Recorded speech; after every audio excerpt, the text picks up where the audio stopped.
According to a report by ESPN's Jackie McMullen, Ben Simmons has not suffered any setbacks and will, quote, be good to go as his lower back impingement has been all but dissipated. That's the news of the story. You know, we didn't know what Ben Simmons' status was. No one's really brought it up, talked about it, kind of out of sight, out of mind. It's not like the Sixers were like, hey, everybody, by the way, Ben Simmons is back and ready to play. There's no games to be played. They didn't go out of their way to talk about it. So they finally got the report. Jackie McMullen, the longtime NBA writer. But there's more in the story that I find to be quite intriguing. We'll get into both things right now with CBS Sports NBA writer Michael Kaskey-Blomain at The Real Mike KB as he joins me now on the Boardwalk Honda Hotline. What's going on, NKB? What's up, Mike? Thanks for having me on. Yeah, man. So we're sitting through this, pause button on the NBA season. We have no idea what's next. April 1st will be the next time we hear an update. But an update on the Sixers randomly came out today, and I guess we have not heard anything about Ben Simmons really since they said it was going to be a couple of more weeks.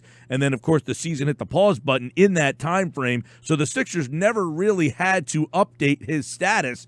Well, today, according to a report by ESPN's Jackie McMullen, he has not suffered any setbacks and will be good to go when and if the season returns. Was that a question for you? I mean, you're around the team a lot more. Did you have any update or any information on Simmons, or is this the first we've really heard that he is okay and ready to go? Yeah, this is the first we've heard since right before the season was suspended. Mike, Ben met with reporters before the second to last game before the season was ended, and he provided an update. But at that point, the team said that they would be, continuing to reevaluate and would, assess another update in about 3 weeks, and then the season's suspended. And like you said, things just kind of went in a different direction. But, at the time when the season was suspended, there was questions, around in terms of how serious the injury was for Ben and if, he would potentially be able to come back if the playoffs were going to start in mid-April as they were originally scheduled. So, obviously the fact that if there is a playoffs now, it's going to be, much later, obviously, than April. And that additional time would give Ben, even a little bit more time to heal. So it's, definitely a good sign that he's been moving in the right direction. Like you said, there's no setbacks. So that's all positive. Now it's just a matter of if there is going to be a season for him to come back to or not. Yep. So if there is a season, Ben Simmons will be back. But more of this story, which I found to be very, very intriguing. We've all gone back and forth on the Ben shooting and Ben not shooting, but I thought the compelling part of this article really was the playing in another city, that Simmons. I thought the quote of this was Brett Brown saying, if he would have came in here playing for a team that didn't have expectations, that he would have, quote, have come in cranking threes. I'm sure of it. Do you concur with Brett Brown's thoughts that Simmons would just start cranking threes up if the team that he played for was not a playoff-level team? Because I certainly don't agree with that. Yeah, I don't know about cranking, Mike. I don't think that, if he was on like the Suns or the Wizards or something, he would necessarily come out and be shooting 10 threes a game. But I do think there was some merit into what Brett said. As soon as Ben entered the NBA 3 years ago, his first season that he played, that there was, already expectations in place for the Sixers to be a playoff team and potentially even a contender. So he came in immediately with those expectations. And I think in his head, he didn't necessarily want to be the guy that, took down those expectations by taking bad shots or taking shots that he didn't feel comfortable taking. Whereas, if he had been playing a couple years earlier during those process years where, Michael Carter-Williams was getting to shoot 20 shots or things like that, and the expectations were, strictly just to develop the players and the outcome was secondary, I do think that he probably would have been more comfortable with the situation in terms of how much he shot. But I don't think that, no matter where he was, he's just, he said as much. It's not a part of his game that he's super comfortable with. So I don't think he would have been coming out shooting 10 threes a game regardless of where he was playing. Right. And I thought the quote from a Western Conference coach who said, that a lot of Brett Brown's peers agree that it gets overblown and that, we zoom in on the weakness, and it says Brown's NBA peers agree, and that a sampling of the league coaches insist that if Simmons began routinely making 2 or 3 threes per game, that they still would defend him in a very similar manner, basically saying, fine, you made 1 or 2 or 3, show us that you can make one in a big spot. So him just making a couple isn't going to change the way that teams defend him, is what a Western Conference said in this article. Yeah, that's right, Mike, and that's the thing with Ben developing a shot. It's going to be a process that takes a long time, because it's going to be to the point where, sure, even if he does start to knock him down occasionally and gets, somewhat comfortable with him, it's still going to be the area of his game that he was the least comfortable with, that he's, the least well-versed in. And when playoff times come, that's exactly what, good, well-coached opponents do. They zoom in on the weakness or the flaw. And even if he does improve, it's still going to be, the flaw in his game until you can show consistently over, the span of not just the regular season and not just potentially even a playoff season, but until he can show, consistently over the course of a couple of years that he's at least comfortable with taking and making those shots, the defenses are going to continue to back off. So I think that's why, Brett has wanted to see it from Ben so much, that he knows it's going to be a process. It's not like as soon as Ben starts, opening up a little bit from the outside, defenses are immediately going to start respecting that and selling out on the shot and opening things up for the drive. It's going to be, something that gets learned in defenses through scouting reports over time. We're like, all right, this guy is, going to shoot. He could make it. And at that point, they'll start respecting it a little bit more. But, Ben's many steps away from that. As they say, you have to crawl before you can walk, and he's been hesitant to even try to crawl at all so far. So he's many steps away from being to a point where defenses, especially playoff defenses, will take his shot and respect it. Michael Kaskey-Blomain, CBS Sports NBA writer with us, covers the Sixers, covers the NBA. In this article, it says Simmons agreed to work with a sports psychologist while Sixers personnel, friends, and teammates have tried and failed to instill the necessary impudence to get him over the hump. Simmons essentially said, it sounds as if this is more of a confidence issue. And the quote that he gave me I thought was really interesting, where he said, with threes, it's never been like that. He said he could shoot a hook shot from the elbow because he does it so often that he's confident it will go in. But with threes, he's just never been like that.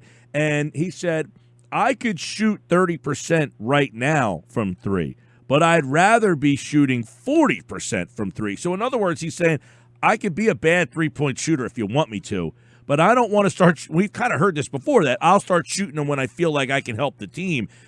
Do you agree with that mindset, though? Because it sounds to me like if you can make 30%, that's still going to help the team. Just don't go 3 for 10 and 30%. Don't take 10 threes. Just kind of pick your spots with the threes as opposed to just chucking them.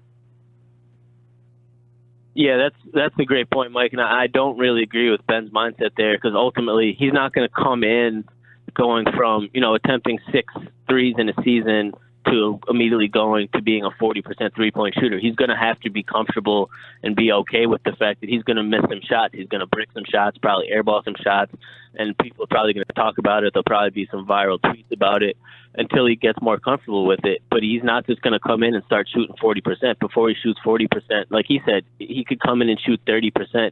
He needs to show that he can do that at a little bit more, with more ready, like being more ready to do it than he has so far. So ultimately, I thought in that article something that was really interesting too was that he said that, Ben said that his main weakness is that he is accountability. He said, he tends to need someone else to make him accountable, where his goal is to get to the point where he makes himself accountable.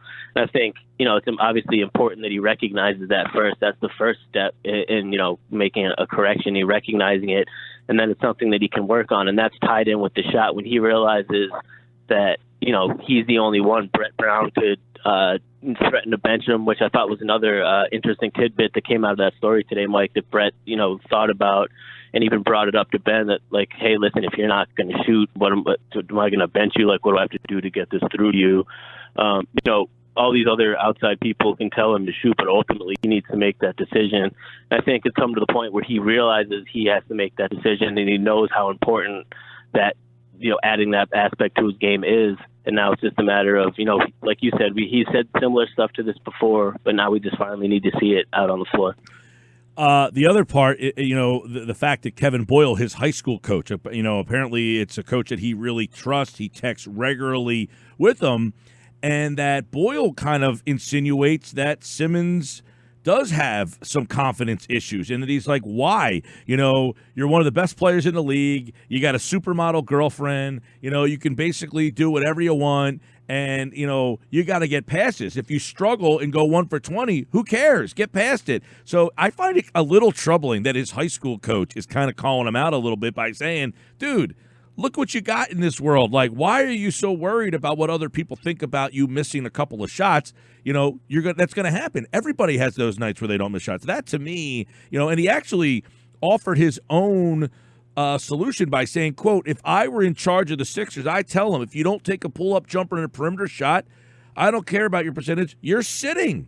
And a lot of us, myself included, have said the same thing. Like, just tell them, if you don't shoot the ball, you're sitting. And a lot of fans have wondered that. But the fact that his high school coach is saying to the Sixers, hey, this is what you need to do to this guy, I find that this is a very interesting article with that scenario thrown into the mix because, Michael, how many people have said if he doesn't shoot, just sit him?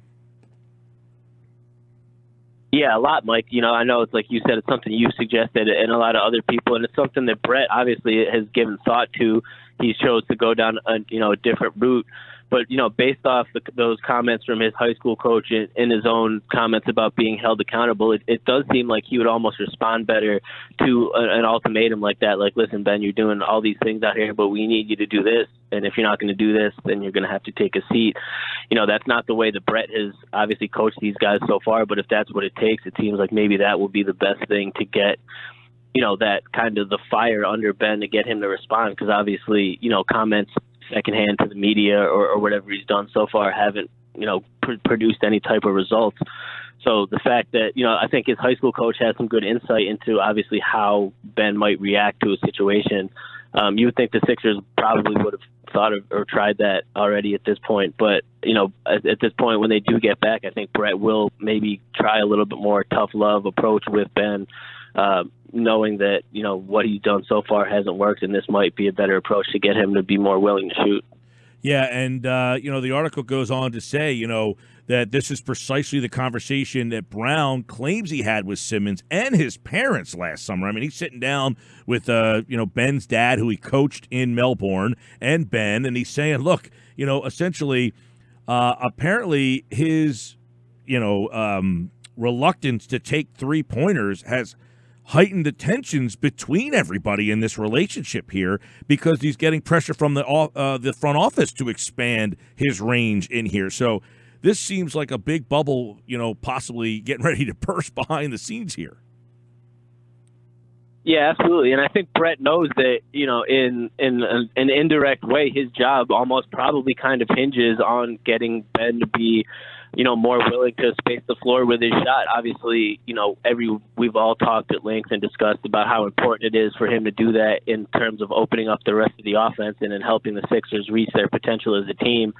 And Brett, one of the reasons he's been able to last so long in the organization is because of his ability to, reach his players, and Ben especially, who he has this relationship with going back to, when Ben was a kid, and like you just said, he coached his father. So I think that, the organization is kind of relying or pushing Brett to kind of get through to Ben, and that's where that tension comes in. I don't think there's any resentment between the two or anything like that, but I think Brett obviously realizes that for the Sixers to be as good as they can possibly be as currently constructed and for him to lead them to, where they want to go, Ben has to take that step, and he's been resistant to doing so far. So it's kind of like the two, pushing against each other, with the ownership and front office kind of pushing on Brett to push on Ben. So it's definitely a situation right now where it's going to be, ultimately something's going to have to come of it. If Brett can't get Ben to do this and the Sixers don't, kind of plateau and don't move forward, they're going to look for, another voice to try to get through to him. And Michael, you wonder, because Brett did say, look, this is the path we've chosen to take. And I told him, I don't want to, essentially saying, I don't want to be the guy that benches him. I'm hopeful that it evolves and it happens. Do the Sixers hold Brett responsible for, because there's one side of the argument that people say no coach is going to get Ben Simmons to shoot. He's going to shoot when Ben wants to shoot. And there's other people who say it's Brett's fault that he won't shoot, and they need a new coach to make him shoot. I think ultimately that's something that the front office is going to have to decide, Mike. I don't think you could say it's Brett's so I fault guess that he's let not me just shooting. interject real quick. So do you think that the front office holds Brown accountable for, in other words, do they think a different coach could get Ben to shoot? I think that's part of their thinking, yes. I do think that that's part of the process, that if, he hasn't done it at this point, and if they, Brett hasn't been able to get it out of him at this point, maybe a different coach that's not quite as, familiar with Ben, that's looked at as a positive by a lot of people, and a lot of the reason that the pairing has worked, but maybe they see it as, someone else that's coming from an outside situation that's not, not quite as close with his family or as close with Ben, can come in and maybe be a little bit tougher and stricter on Ben, and maybe that's what gets the difference. So I do think that there's at least that, if they might not think it, completely, but it's definitely a thought that's within the front office for sure. Michael Kaskey-Blomain, the real Mike KB. Check him out. He's got a piece up on Ben and his shooting at CBS Sports. And, of course, he, like all guests, appeared via the Boardwalk Honda hotline. All right, Michael, take care, bud. Hope you're safe. Thanks, man. You too. Thanks for having me on. Absolutely. And, of course, more basketball with Michael Kaskey-Blomain. As news happens, we always are able to tap into the great MKB.